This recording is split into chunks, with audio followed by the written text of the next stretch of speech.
मुख्यमंत्री रेखा गुप्ता का बयान। आज की तारीख में दिल्ली में 6,484 बसें संचालन में हैं, जबकि शहर को 11,000 बसों की आवश्यकता है। इस संबंध में सुप्रीम कोर्ट ने भी कदम उठाने के निर्देश दिया है। वर्तमान में 2,400 डीटीसी बसें सीएनजी पर चल रही हैं और 1,727 ईवी हैं। वहीं 1,750 DIMTS बसें सीएनजी हैं और 400 ईवी हैं।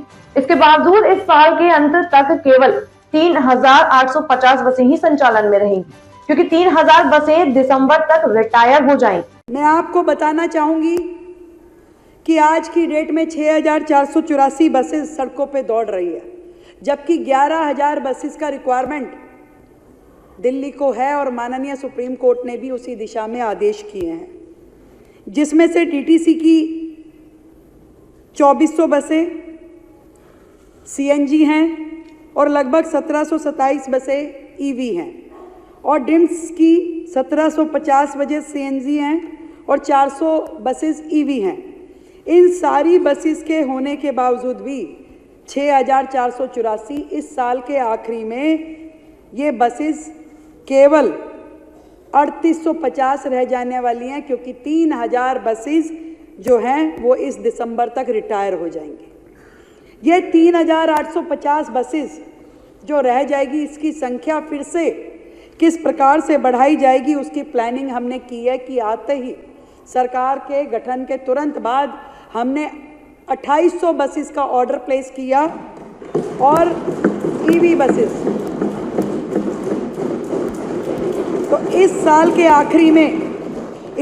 आखिरी तक हम जो 3,850 बसेस रह जाएंगी वो, उसमें 1,500 बसेस और ईवी व्हीकल और 2,800 बसें ये जोड़ करके कोशिश करके लगभग 5,500 बसेस ये इस साल के आखिरी तक उसे मेंटेन करेंगे और 2026 तक पूरी 11,000 बसेस को ऑन रोड हम लेकर के आएंगे। इस काम के लिए दिल्ली सरकार दृढ़ संकल्प में है। किसी भी तरह की कोई कोताही उसमें ना रहे, ऐसा हमारा प्रयास रहेगा कि पूरी रिक्वायरमेंट के हिसाब से दिल्ली को उसकी बसेस दी जाए। जितना रूट रैशनलाइजेशन है कि जो रूट पे कम चल रही थी बसेस, कहीं कम कहीं ज़्यादा, जहाँ ज़रूरत है वहाँ नहीं जाना और जहाँ नहीं ज़रूरत वहाँ पे खड़े रहना, इस पूरे रूट को दोबारा से मॉनिटर करते हुए बसेस को चलाया जाएगा, ताकि ऑप्टिमम यूटिलाइजेशन संसाधनों का हो सके और हर प्रकार से पूरी दिल्ली के हर कोने तक हमारी पब्लिक ट्रांसपोर्ट की सेवाएं पहुंच सके। मैंने आपको पिछली बार जिक्र किया था कि कैसे डिम्स का शेयर जो 100 करोड़ रुपए का था उसको 10 करोड़ रुपए में बेच दिया गया है। हम आज इस सदन के माध्यम से कहते हैं इसे भी हम लिटिगेशन में चैलेंज करेंगे और शेयर को वापस लेके आएंगे।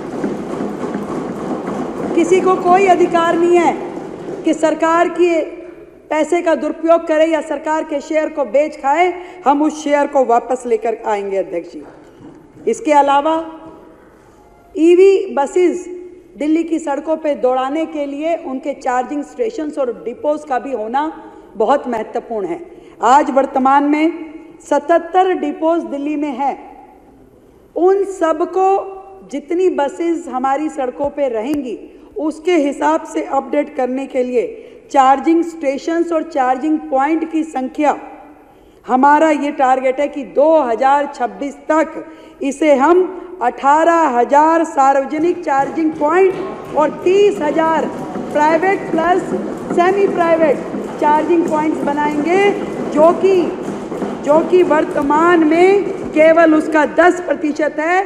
4,793 इस टाइम सरकारी और गैर सरकारी मिलाकर के चार्जिंग पॉइंट है, जिसे मैंने आपको बताया कि 48,000 चार्जिंग पॉइंट पे हम लेके जाएंगे, ताकि दिल्ली की इलेक्ट्रॉनिक व्हीकल व्यवस्था को दुरुस्त कर सकें।